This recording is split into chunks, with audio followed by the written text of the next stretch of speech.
Então, olá, sejam todos bem-vindos à nossa aula sobre a estrutura da Terra no Brasil, parte 2. Com vocês aqui a professora Daniela Bessa. Eu gostaria de iniciar com essa frase: a Terra é um direito, mas está na mão de quem? Então, a gente vai perceber que a Constituição de 88, ela garante, né, que a Terra é um direito, mas nem todos têm acesso a ela. Precisa ocupar, precisa lutar para tentar conquistar. 50% das terras está na mão de 1%, aproximadamente 1% da nossa população. Então, essa terra é mesmo um direito? Todos têm acesso a ela? Então, vamos dar continuidade ao processo histórico dessa atual e trágica situação do Brasil.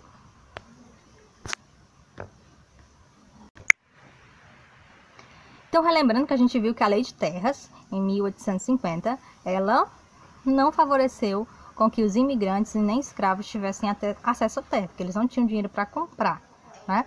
Segundo, nós vamos ver a luta no campo, né? Em 1950, começa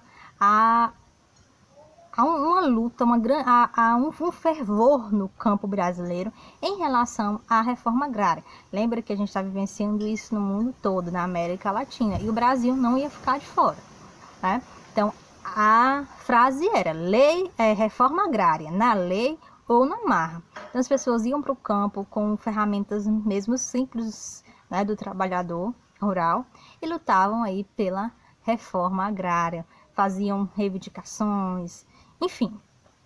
As ligas camponesas eram muito fortes nesse período, né, e encontraram um apoio no governo de Jango Goulart, mais conhecido como Jango, em 1961 até o golpe aí de 64, né? Então, Jango, ele pretendia fazer uma reforma agrária, tributária, urbana, na educação, enfim. Mas isso não aconteceu por causa do golpe militar de 64. Então, qual era o objetivo principal do Jango? Tá? Ele queria favorecer esses trabalhadores do campo que não tinham direito a um pedaço de terra para produzir.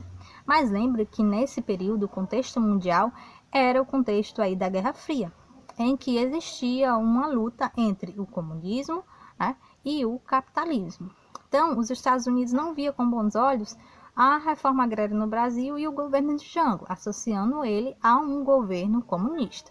Aí teve muita história, a visita do Jango na China, enfim, associando ao comunismo, a pressão, né, que os Estados Unidos fez em relação ao Brasil, aos padres, à igreja, ao chamado medo do bicho-papão. Então, fazer reforma agrária era vista como um comunismo, e isso não era visto aí com bons olhos. Então, o Jango, ele fez um comício, né, um comício muito emblemático, mas nos noticiários, Jango afirmava que iria fazer essa reforma agrária. E afirmava-se assim: comício não ameaça o povo, a fome. Sim, o objetivo ali não era ameaçar a população, mas sim a fome que os trabalhadores do campo estavam vivenciando, pois não tinham aí terra para produzir. Então, Jango decreta a desapropriação de terra, escampa as refinarias e pede nova Constituição. Então, gente, imagina aí aquele 1% que é a bancada ruralista brasileira, que comanda, né, a política do nosso país. Imagina esse 1% que detém 45%, 50% das terras. Vocês já acham mesmo que eles iriam ficar satisfeitos quando alguém diz que vai pegar a terra deles e vai dividir para quem precisa? É claro que não, né, meu povo? Eles não ficaram felizes. E aí, essa elite brasileira também vai pedir o golpe, vai apoiar os militares para a entrada do poder, pois eles não queriam reforma agrária. Tem toda, né, uma questão em relação a isso. Antes dos militares chegarem lá e expulsarem o Jango, né, que alguns dizem que o presidente saiu do poder, abandonou o povo naquela época, mas na verdade foi obrigado, né? Muitas pessoas se armaram com utensílios mesmo baratos, mas os Estados Unidos estavam lá, né, no porto com a sua frota armada. Até hoje eles não reconheceram isso, mas o Jango sabia que se o povo lutasse, seria uma luta sangrenta, haveria muito sangue, então preferiu não lutar. né, contra o poder dos Estados Unidos, que tinham todo um aparato aí de guerra.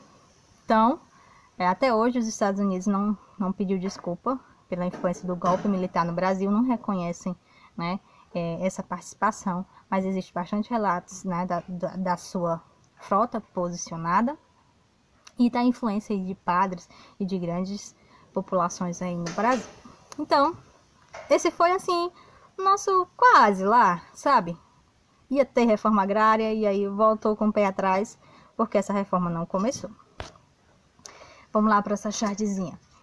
Papai, ouvi dizer que todos têm direito à terra, mas por que não temos a nossa? Propriedades do senhor Todo Silva. Aqui o Silva é referência aí, né, o Silva vindo dos portugueses, né, que foram possivelmente os primeiros aí habitantes aí do nosso território. Então, gente, por que essas pessoas não têm terra? Porque elas foram passadas de pai para filho. Ó, o Silva Júnior, o Silva Júnior, o Silva pai, o Silva bisavô, o Silva avô. Foi passado, né, com a divisão das capitanias. Essas terras foram passadas aí de pai para filho. E se não houve uma regulamentação do Estado, elas continuaram da mesma forma, tendo essa população dominando aí grande parte do território. Então, com a chegada dos militares no poder, as ligas camponesas elas vão sofrer drástico diminuição em relação à luta no campo, né? Claro, os fazendeiros, os grandes latifundiários vão ter uma força maior no campo com a chegada dos militares, vão ter uma autonomia maior, né? Vão dominar. Então, quem quiser tomar terra, arja bala para todo lado. Então, as ligas camponesas acabaram desaparecendo, vamos associar assim, por um período. Mas o Estatuto da Terra teve uma influência muito grande sobre isso também. O que era esse estatuto? Ele dizia que a reforma agrária aconteceu. Lembra, as ligas camponesas estavam lutando, o povo estava naquele fervor. Então vamos fazer alguma coisa para acalmar esse povo. Foi o Estatuto da Terra. Criou a reforma agrária, fez essa divisão, mas só apenas na legislação. Acalmou o campo, acalmou a luta, porque as pessoas achavam que tinham conseguido, enfim, mas na verdade nada mudou. Então tem a figura dessa senhora aí, né, de olhos fechados, pegando a água no sertão, em que ela não conseguia mais ver, né, ela estava na luta, continuava na mesma luta para pegar água, mas ela não estava mais vendo o sofrimento. É mais ou menos assim que foi o dia do Estatuto da Terra, em que as pessoas foram enganadas, achando que a reforma agrária estaria acontecendo e o seu sofrimento estaria acabado, mas na verdade continuou da mesma forma, tá? Estatuto da Terra, criado pelos militares, criou a chamada reforma agrária na legislação, mas ela não saiu do papel. E vamos lá para a nossa Constituição, a belezinha do Brasil, né, pessoal? A Constituição de 88, eu pego o artigo 5, que você pode usar naquela sua redação do Enem, que diz que todos são iguais, lindo, muito lindo isso, sem distinção de qualquer natureza, garantindo os brasileiros e estrangeiros residentes no país a é difícil de falar, inviolabilidade do direito à vida, à liberdade, à igualdade, à segurança e à propriedade. Então, vamos para o que nos interessa, tá bom? É garantido o direito de propriedade, tem direito à sua propriedade, tá? Mas a propriedade, olha, palavrinha importante, atenderá à sua função social. O que é isso, função social da terra? O que é isso? A função social é ela produzir, ela gerar frutos, né? Não adianta eu ter uma terra se ela não está dando a sua função, que é alimentar a sociedade, o povo, dar frutos. Então, guarda isso aí, tá? Então, essa lei, ela garante a união, se a terra não estiver cumprindo a sua função social, no seu artigo 184, ela pode ser levada para fins de reforma agrária que não cumpre sua função social pode ser o quê? Desapropriada. Na verdade, a União é que deveria fazer isso, né, pessoal? Não é o povo que devia chegar lá, pressionar uma terra que não está sendo usada, como, por exemplo, o MST faz hoje. A União deveria fazer isso, mas não acontece. Então, a Constituição diz, eu tenho uma terra que ela não está dando uso, que ela não está sendo reaproveitada, então ela tem que ser levada para fim de reforma agrária. Isso acontece? Não, né? A maioria da população é que vai ocupar e tentar conquistar aí aquele território.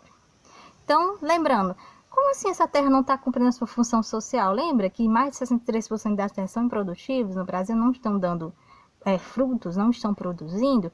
Justamente, eu tenho esse 1% da população que tem mais de 10 mil hectares, vamos imaginar. Você acha que ela vai usar essa terra toda? É muita terra, né? Então, acabam nem produzindo, nem utilizando. Então, se ele não está utilizando essa terra, o Estado deveria, a União deveria agir e fazer reforma para quem precisa. Lembrando que a reforma agrária não é só você chegar naquele espaço e dar a terra para quem precisa, não. Não é assim não, tá, pessoal? Imagina um agricultor que precisa de terra. Tu chega lá, tu dá a terra para ele. Mas tu não dá semente, tu não ajuda com o curso, não dá um auxílio. Então, a reforma agrária, ela precisa ser feita em todo um contexto. Não é só chegar e ceder a terra, não. Eu preciso auxiliar esse trabalhador do campo. Como? Com empréstimos, ajudando com sementes, enfim.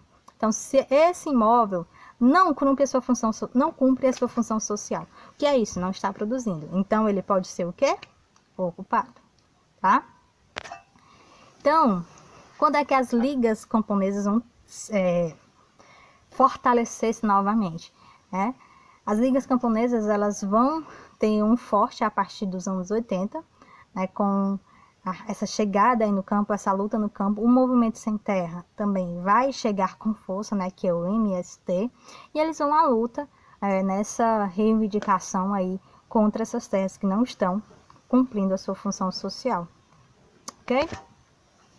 Então, reforma agrária não é só eu pegar uma terra e dividir para a população. Eu preciso que tenha um financiamento, que tenha infraestrutura, que faça esse regimento para a população, tá bom? Então, o órgão responsável é o Instituto Nacional de Colonização e Reforma Agrária, o INCRA, que é aquele mesmo que fez a divisão dos nossos dados. E o objetivo é reduzir a violência no campo, que é muito forte, né? Diminuir o êxodo rural e combater principalmente a fome.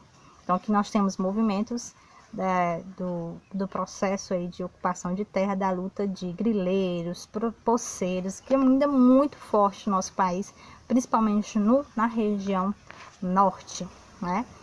Conflitos em números. Aqui é o dado da Pastoral da Terra. Lembra, né, que essas ligas camponesas, elas foram criadas principalmente pela igreja, pela chamada Pastoral da Terra, Igreja Católica, que faziam reuniões inicialmente, né, e aí tentavam fazer com que essas populações se mobilizassem em luta da terra, e a partir daí surgiu as ligas camponesas, tá? Que hoje a igreja acaba, né, não tendo um poder tão forte mais no campo como era antes.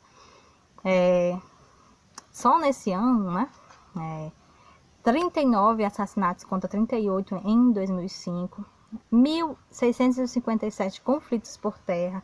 Tá? Enfim, são vários números aí assustadores em relação às mortes no nosso país. Se a gente for fazer uma análise, né, de onde tem mais conflito, essas bolas são os conflitos, tá? Aqui nós temos, ó, por anos, né, o aumento desses casos, mas vocês percebem que essa região aqui, ó, tem muito destaque, né, circulei muito alto.